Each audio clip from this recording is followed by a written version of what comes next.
Sir Jawad, मैं आपके साथ ही शुरुआत करता हूं। पीएफआई जो खुद को मुसलमानों का पैरोकार बताता है, सोशल कॉज के लिए काम करने वाला संगठन बताता है, उसकी हकीकत खुलकर किस तरह से सामने आ रही है वो एनआईए की इस छापेमारी के बाद और जो दस्तावेज बरामद हुए हैं उससे एक एक करके बाहर आ रहे हैं। जी देखिए, आपने जो है मुसलमानों से पीएफआई को जोड़ दिया है, तो आपको बताऊं पीएफआई एक लौता मुसलमानों का जो है वो संगठन नहीं है, ना वो पूरे हिंदुस्तान के मुसलमानों के जो है ना वो ठेकेदार हैं। देखिए, इस कार्रवाई के मुताल्लिक से मैं आपको बताऊं, ये एक पॉलिटिकल तरीके से मुझको कार्रवाई नज़र आ रही है, क्योंकि मुझे भी पता और आप भी जानते हैं और देश को भी शायद मालूम होना चाहिए कि बहुत जल्द जो है साल भर के अंदर कर्नाटक के अंदर चुनाव होने वाले हैं, तेलंगाना के अंदर चुनाव है और उसके बाद अभी गुजरात के अंदर चुनाव है। रही बात, आप बता रहे हैं कि वो आरोपी हैं, तो आरोपी और अपराधी के अंदर बहुत बड़ा एक डिफरेंस ये होता है कि आप जब तक आरोप सिद्ध ना हो जाए तब तक आप किसी को जो है किसी एक कटघरे के अंदर नहीं खड़ा हो सके। आरोप तो तमाम लगते हैं, आरएसएस के ऊपर भी एक वक्त में 3 बार बैन लग चुका है और जिस वक्त इंदिरा गांधी ने लगाया तो उनका ये देश विरोधी गतिविधियों के अंदर पाए गए थे, तब उनके ऊपर जो है प्रतिबंध लगा हुआ था, तो उसमें कोई दिक्कत नहीं। लेकिन इसका सियासी पहलू भी हमें समझने की जरूरत है, किस तरीके से। अगर चलिए बात कर रहे हैं कि टेरर फंडिंग की बात हो रही है, तो 2016 के अंदर ये कहा गया था, जब नोटबंदी करी गई थी कि सरकार ने नोटबंदी करने के बाद ये कहा था कि हमने जो है आतंकवाद के ऊपर चोट कर दी और जो है आतंक की जो फंडिंग हो रही थी वो खत्म हो गया, काला धन जो आ रहा था वो खत्म हो गया।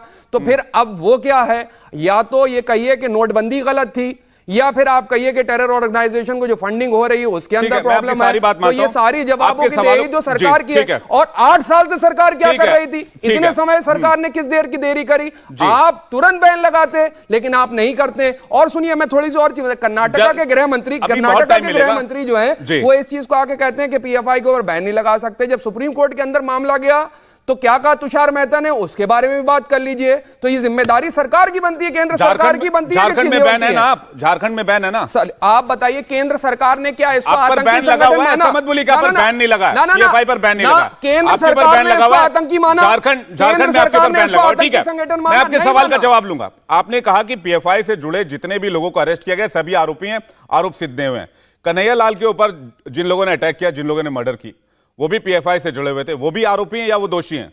नहीं, उनके ऊपर तो सख्त से सख्त और जल्द से जल्द कार्रवाई होनी चाहिए थी। नहीं, वो पीएफआई से जुड़े हैं, तो वो आरोपी हैं दोषी? ये बताइए आप मुझे, वो आरोपी हैं दोषी हैं? आप तुरंत, आप सवाल का जवाब नहीं दे रहे। मैं क्या कह रहा हूं, जो भी देश गतिविधियों के अंदर पाया जाए, आप फिर मोड़ रहे हैं। मैं बोल ले रहा हूं, आपको जवाब दे रहा हूं। कन्हैया लाल के आप उनका हत्या का जो वीडियो सामने आया था, वो आरोपी हैं दोषी हैं? अरे कोई समर्थन नहीं करता उनके। ठीक है, अवनीश अवस्थी आपको जवाब देंगे। ठीक है, अवनीश अवस्थी, एक पॉलिटिकल वेंडेटा किया जा रहा है, राजनीतिक बदला ले रहे हैं इस तरह से एनआईए के रेड डालकर। विवेक जी, पहली बात तो यह कि जवाद साहब की एक बात से मैं सहमत हूं कि पीएफआई भारत के मुसलमानों का कोई प्रतिनिधित्व नहीं कर रहा, उनका कोई प्रतिनिधित्व नहीं करता। ये तो बात बड़ी साफ सी, मैं पूरी तरह से 100% सहमत हूं। भारत के मुसलमान के बारे में ये जनरल स्वीपिंग स्टेटमेंट नहीं दिया जा सकता जी। एक बात। दूसरी बात, वो जवाद साहब से जब उनकी बारी आएगी बीच में मत बोलिएगा, वो साल मुझे बता दीजिएगा जब भारत में कभी कहीं पर किसी देश में किसी राज्य में विधानसभा के या उपचुनाव न होते हैं, वो मुझे जरूर बता दीजिएगा ताकि मैं नोट कर लूं और मैं आगे ट्वीट कर दूंगा कि इस कार्रवाई इस महीने में होनी चाहिए, क्योंकि वहां पर इस समय कोई देश में कहीं भी कोई इलेक्शन नहीं है। तो ये जरूर बता दीजिए। तीसरी बात सुन लीजिए, मुझे मालूम है कि नोटबंदी का बहुत लोगों के पेट में दर्द है, क्योंकि गरीब आदमियों के पास पैसा आया, उनके पास तो 500 1000 के नोट, नहीं 2000 के नोट में चिप भी बताई गई थी। नहीं, टेरर फंडिंग की अगर बात हो जाती है सर, मैं बीच में थोड़ा सा इसलिए बोलूंगा कि 2016 के अंदर जब नोटबंदी करी गई थी तो ये कहा गया था कि अगर कोई मेरी गलती निकल जाए, कोई चीजें निकल जाए, मेरे देश के प्रधानमंत्री, मेरे भी प्रधानमंत्री, उन्होंने ये कहा था कि हमने आतंकवाद पे आज चोट कर दी। तो ये टेरर फंडिंग के अंदर अगर पैसा आ रहा है तो कहां से आ रहा है? यही तो सवाल है। सवाल सरकार से पूछना चाहिए। मैं आपका जो है इस बात में पक्ष रखूंगा। सैयद जवाद, आप पूछिए सरकार से सवाल। सैयद जवाद, आप पक्ष तब रखिएगा जब आपको मौका मिलेगा। अभी उनकी बारी, उनको बोलने दीजिए, क्योंकि जब आप बोल रहे थे वो सुन रहे थे।